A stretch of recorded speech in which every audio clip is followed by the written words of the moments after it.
Oportunidades. Apoio Cultural Usina de Imagem e FUCAP Business School. Corrupção, propinas, mentiras, falcatruas, acordos escusos.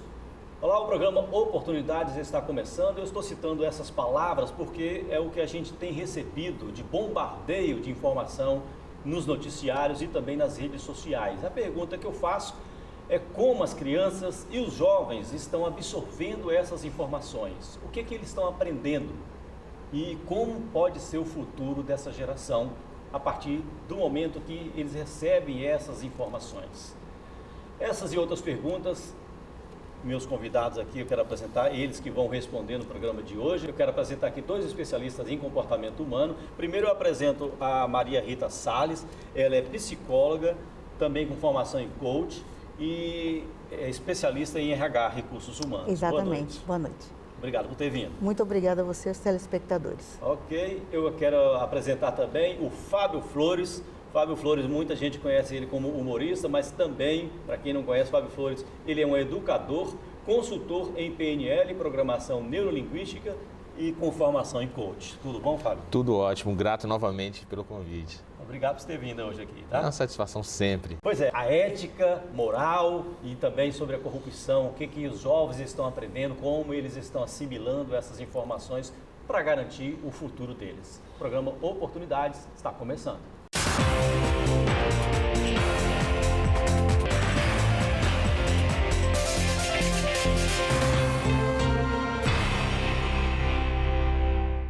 Mais uma vez, obrigado por vocês terem vindo hoje aqui. A gente já sabe aí que tem esse bombardeio de informação, né? Não só nos noticiários, mas nas redes sociais também. A pergunta que eu faço inicialmente é a informação muda comportamento, na opinião de vocês?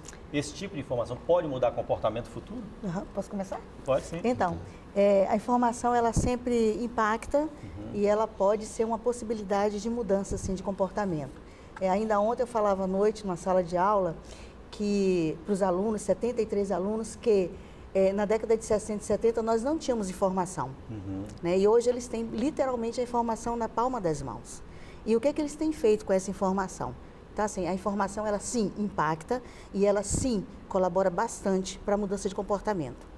Vai depender de algumas decisões, né? Como o que nós estamos vivendo agora. Na minha concepção, o que nós estamos vivendo não é de nenhuma forma ruim, não é negativo, muito pelo contrário. Né? É um despertar de percepções sobre o que de fato acontece nos bastidores, como esse nosso aqui, né? E que as pessoas podem decidir a partir daí que tipo de sociedade elas vão construir. Então essa geração, eu diria que ela está com a faca e o queijo nas mãos. Né? Eles podem decidir se eles vão continuar esse tipo de conduta se querem fazer obscura, parte ou não. Exatamente, ou se eles querem modificar a relação que eles têm com a nossa cultura, se eles querem modificar essa nossa cultura, que é tradicional, de corrupção, que vem desde a colônia. Essa é a minha opinião. Ok. Fábio, você também pensa assim? Você acha que informação muda comportamento, qualquer tipo de informação? Sim, como a Maria Rita colocou, é uma geração que tem a faca e o queijo na mão. Talvez precise de algo além da faca e o queijo, que seja até mais importante, que é a fome. A fome de degustar essas informações. O volume de informação chega infinitamente maior, o acesso à informação hoje ele é muito maior, mas a informação ela começa a transformar a atitude na medida em que ela vira ferramenta. Ou seja, o que eu faço com essa informação que eu recebi? Então você tem algumas instâncias de transformação de informação em ferramenta. Eu acredito que a mais importante delas é a escola. E a escola tem esse papel, sabe, de mostrar o quanto aquela informação pode ser transformadora e provocar essas mudanças.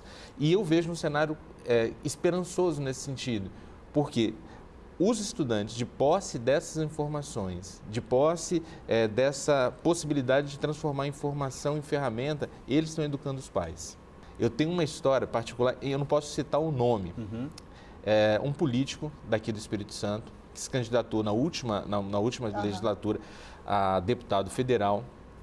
Ele no último dia, ele foi orientado ele era um candidato de primeira viagem, e ele foi orientado pelos seus assessores, pelos seus marqueteiros, que uma estratégia funcional seria derramar muito panfleto perto das zonas eleitorais, que as pessoas chegavam à urna sem saber em quem votar, então podiam pegar o papel dele, porque era um papel colorido e tal, não sei o quê, e ele começou a derramar. Ele foi com o filho dele. O filho dele, na hora que viu aquele gesto, falou: pai, você está fazendo isso mesmo? Você vai sujar a rua toda. Aí ele falou: não, mas todo mundo está fazendo. Ele falou assim: você não é todo mundo, você é meu pai.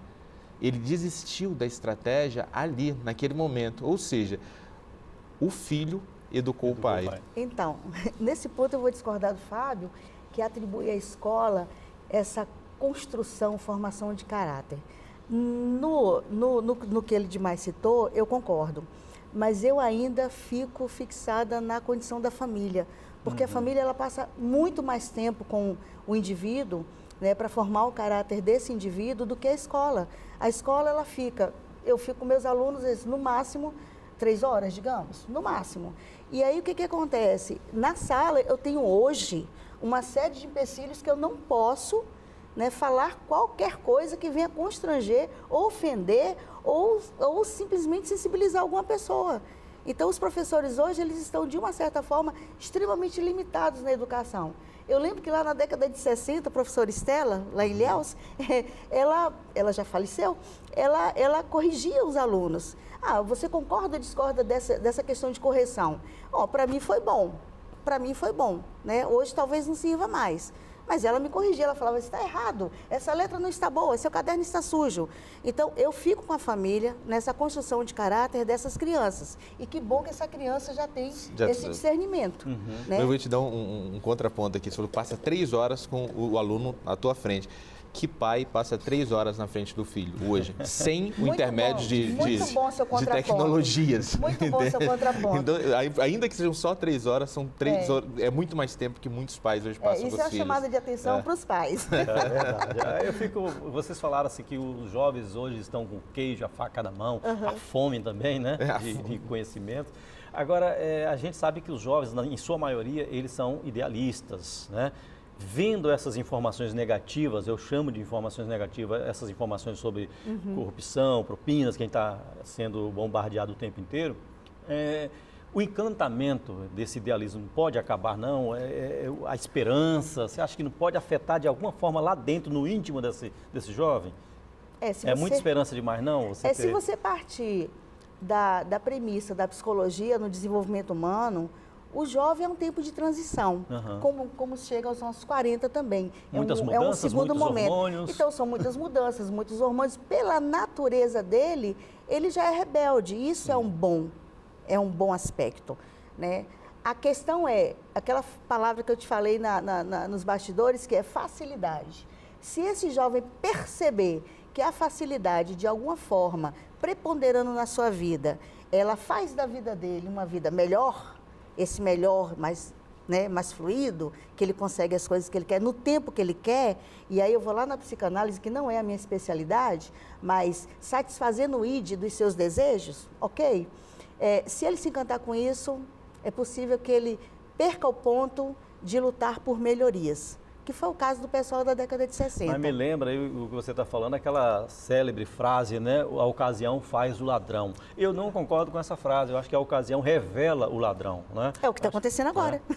É exatamente o que está acontecendo agora, né? Nós estamos tomando conhecimento de situações que vem acontecendo há 4, 5 décadas no nosso país.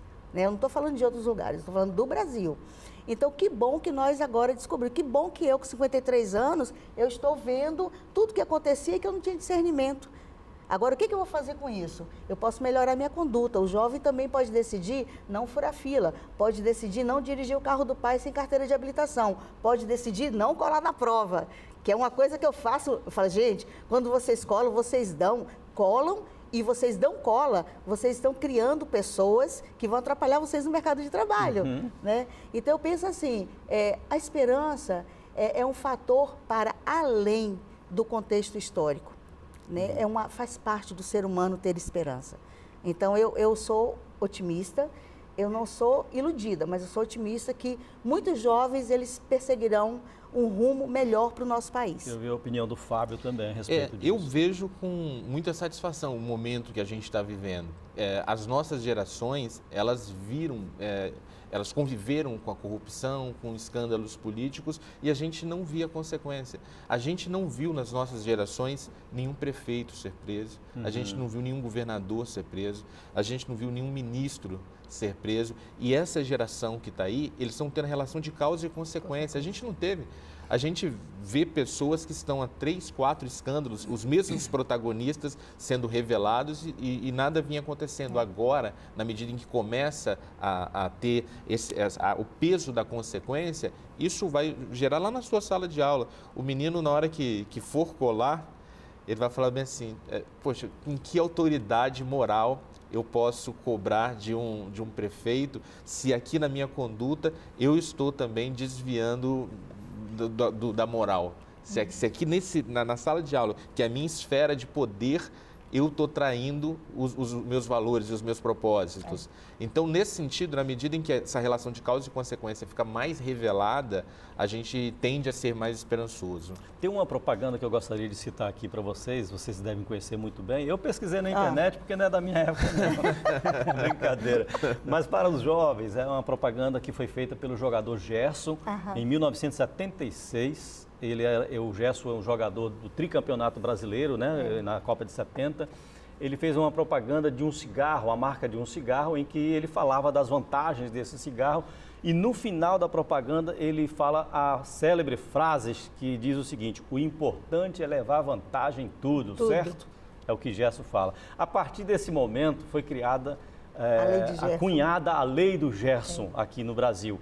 E que muita gente usava, né, até hoje usa essa frase, essa lei, a Lei do Gerson, como exemplo de querer ganhar vantagem em tudo, né?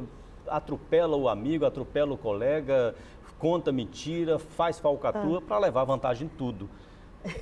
Eu estou fazendo essa alusão desse comercial que o Gerson já numa entrevista disse que se arrependeu profundamente de ter feito esse comercial, até mesmo por ser jogador, fazer propaganda de cigarro.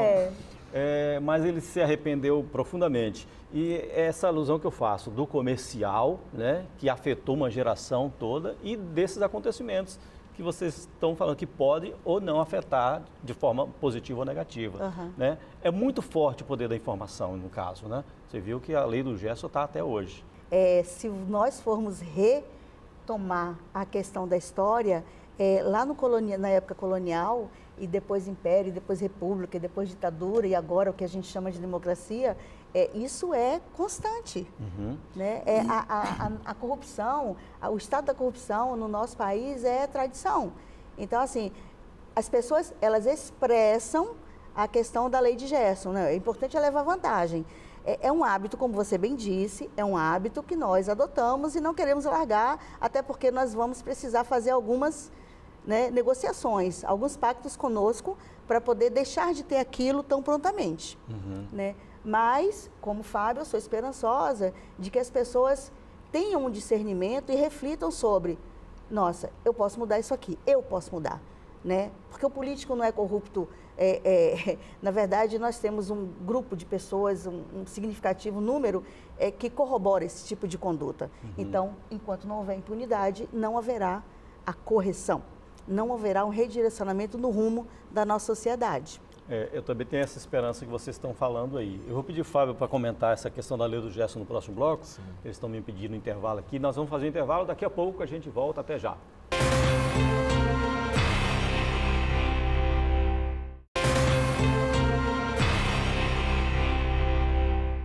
Estamos de volta com oportunidades, falando hoje sobre o que os jovens, o que as crianças e os jovens estão aprendendo com esse bombardeio de informação nos noticiários e nas redes sociais sobre corrupção, propinas, mentiras, falcatruas, acordos escusos. E no bloco anterior eu citei a Lei do Gerson. Eu pedi para o Fábio Flores, que está participando do programa hoje também, para comentar um pouco sobre essa Lei do Gerson. Você acha que pegou mesmo? Você acha que tem como mudar, né? Eu acho que a gente está no processo de mudança. Dentro do coaching, o principal elemento para gerar uma transformação é a compreensão do estado atual. Compreensão do estado atual. Quando você está tá vivendo em looping e você não consegue ter clareza sobre o que você é agora, você não vai conseguir traçar um caminho até o estado desejado. Quando a gente começa a ter clareza, a clareza dói. Quando você começa a se reconhecer nas suas limitações, nas suas fragilidades, nos pontos a serem melhorados, isso inicialmente dói. Mas é o caminho que vai te levar a esse estado desejado. Você tem que clarear isso aqui. Que a dor seja útil, né? E está sendo. É assustador? É. Não tem como negar que não. Você todo dia que abre um jornal, uma página na internet, assiste um telejornal e você vê nomes sendo relevados, práticas, e as pessoas quando vão prestar delação, revelam seus crimes sorrindo, sabe? Como se aquilo efetivamente não doesse, que fosse uma prática comum, como a lei do Gerson.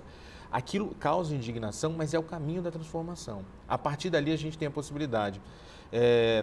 Os adolescentes, eles tomam um remédio muito pesado, eu não vou citar o nome do remédio, é um remédio muito pesado para tratar espinha do rosto. Quando eles tomam aquele remédio, eles conseguem eliminar completamente a espinha. Só que para eliminar tudo, todas as possíveis espinhas do rosto, elas aparecem. Você fica com um ralador de coco o seu rosto. Mas 2 meses você vai ficar assim e você vai ter 1 ano de rosto limpo. O momento que o Brasil vive é esse. Eles acabaram de tomar esse remédio. É uma bomba no seu fígado, sabe? É uma bomba na sua vida social. Mas o que está por vir é muito melhor. Então, eu penso que a gente está destruindo um pouco desse conceito de lei do Gerson por meio da exposição de todas essas espinhas, de todas essas sujeiras que a gente acumulou durante tanto tempo, né? Mas o que a gente tem percebido também, Fábio, é a questão do egoísmo da pessoa, né? A sociedade está um pouco egoísta. Você acha que falta um pouco de corresponsabilidade social, assim, o que está afetando a classe política, o empresário que se corrompeu, pode me afetar, então eu tenho que fazer alguma coisa, eu não tenho que ficar parado assistindo apenas, eu tenho que agir, igual a Maria Rita falou, eu tenho que agir, eu tenho que tomar uma atitude. Essa corresponsabilidade tem que existir? Essa corresponsabilidade já vem acontecendo. Existe um engajamento digital muito forte. Você vê que boa parte das manifestações que ocorreram ao longo desse período, elas foram construídas de maneira corresponsável entre jovens, entre adultos, entre idosos, de uma geração que está se conectando e trazendo essas respostas, mostrando indignação também nas redes e nas ruas. Então, eu penso que a gente já está nessa fase, sabe? Deixa eu aproveitar mais a presença de vocês, principalmente da Maria Rita, que é psicóloga. A gente está falando muito dos jovens aqui, eu queria falar um pouco também das crianças que estão absorvendo essas informações. Ou criança que está com o pai ou o avô envolvido nesses noticiários, né? Como que a gente tem que trabalhar essa criança? Dizer o que está acontecendo ou esperar que ela pergunte? Porque a criança está lá na mesa, papai, você é ladrão? Vovô, você é ladrão? Né? É estranho, né? Eu fico imaginando o quanto deve ser constrangedor para uma família, né, ver o pai, o esposo, exposto na televisão e diante de tanta falcatrua. Mas veja bem, eu vou lembrar aqui da época que eu comecei a fazer estágio, tem 3 décadas que eu formei, e eu fui atender crianças. E aí, quando eu atendia crianças, por tabela eu atendia os pais. Sim. Né? Então, assim, eu observava bastante que o que aquela criança me trazia era um espelhamento da conduta dos pais na vida cotidiana. E aí eu ficava curiosa, eu falava, gente, mas eu estou me sentindo incapaz, porque como que eu vou trabalhar essa criança se ela saindo daqui, ela volta para aquele ambiente doente, né? Então, assim, se, Guilherme, na nossa casa, roubar, mentir, se apropriar do patrimônio, né, público, se isso for comum, se isso for naturalizado, essa criança ela já se desenvolve achando que aquilo é normal. Tanto essa criança quanto esse jovem, ele precisaria de uma referência, de um modelo na família para dizer assim, olha, isso aqui é errado. Lembra quando nossos pais, que chegávamos em casa com um lápis, uma borracha, de quem é isso? Ah, é do coleguinha, do Joaquim, né, do José, do Guilherme. Não, nós vamos lá devolver. Então, assim, se a criança não tiver a felicidade, o privilégio de ter um adulto com esse tipo de conduta, ela vai desenvolver o hábito dela, o caráter, a formação de caráter dela, vai passar pela via da naturalização da corrupção. Não tem muito para onde fugir, infelizmente. Então, precisa ter um adulto que fale assim, olha, isso aqui não é certo. Nem só o do bem público, né? Às vezes do privado. Seja no compartilhamento de internet, de uma senha de Netflix, sabe? Então, existem tantas outras práticas assim no mundo privado que são naturalizadas e que, num determinado momento, essa sequência de fatos, ela vai cobrar. Esse fato que você citou é muito forte.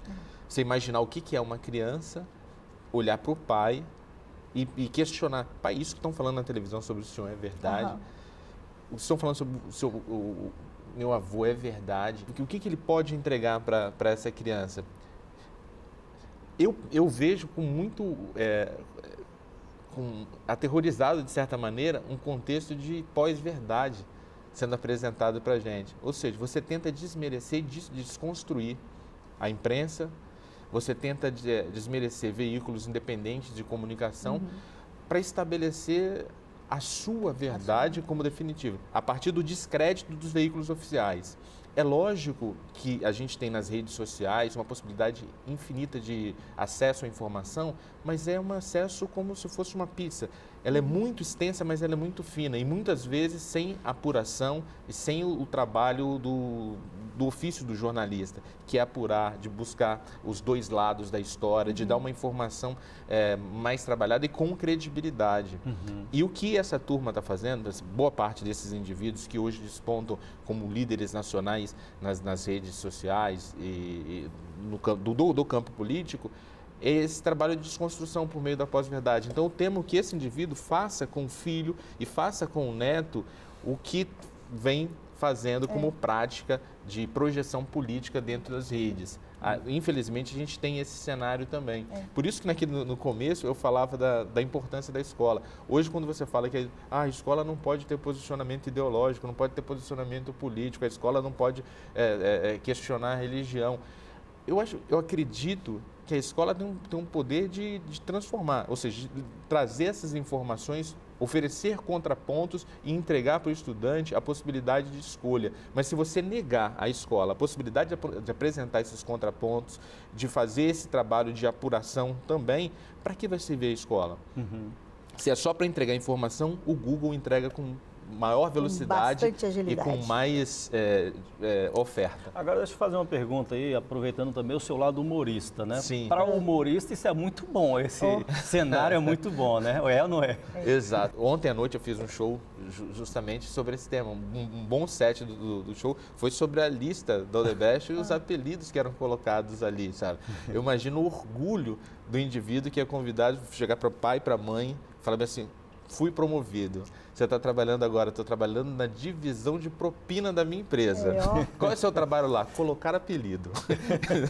Eu só tenho que colocar o apelido e são muito criativos. Criativos, né? Gente, a gente percebe também, o programa está chegando ao final, mas eu queria falar também bem rapidamente sobre crise de liderança. Foi um tema que eu já discuti aqui um programa atrás.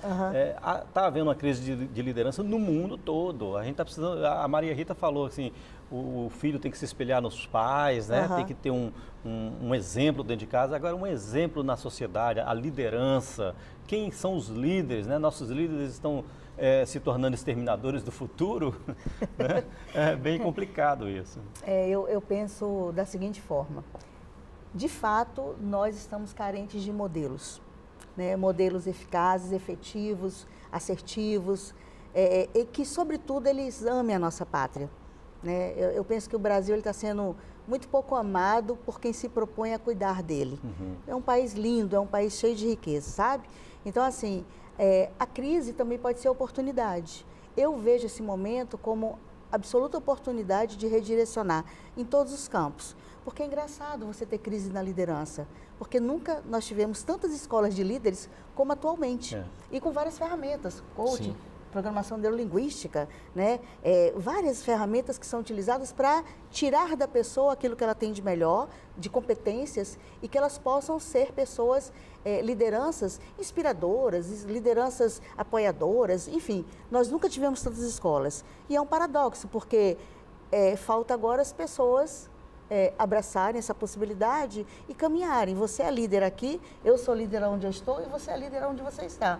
Então, que nós possamos exercer com melhor qualidade e com mais profundidade essa liderança que nos é concedida. Ok, e passar para frente esses ensinamentos. Sim, claro. Que nós estamos tendo aqui, né?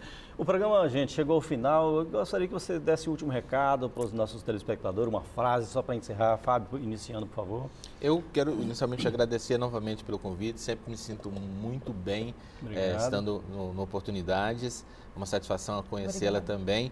E o recado que eu gostaria de deixar para os pais é não desperdice a oportunidade de ser pai. O caminho passa muito por aí. Eu acredito que entre você e seu filho a relação vai ficar muito mais próxima se ela não for exclusivamente mediada pela tela de um celular ou de um computador. Ok, Fábio, muito obrigado pela sua participação. Maria. Obrigado, né, pelo convite. Concordo com o Fábio, é muito bom trabalhar com todos vocês, inclusive quem está por trás das câmeras. E o meu recado, ele passa, é um recado provocativo.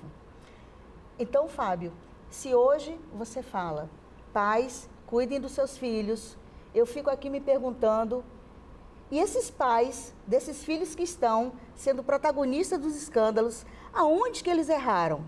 Eu quero que vocês pensem nisso.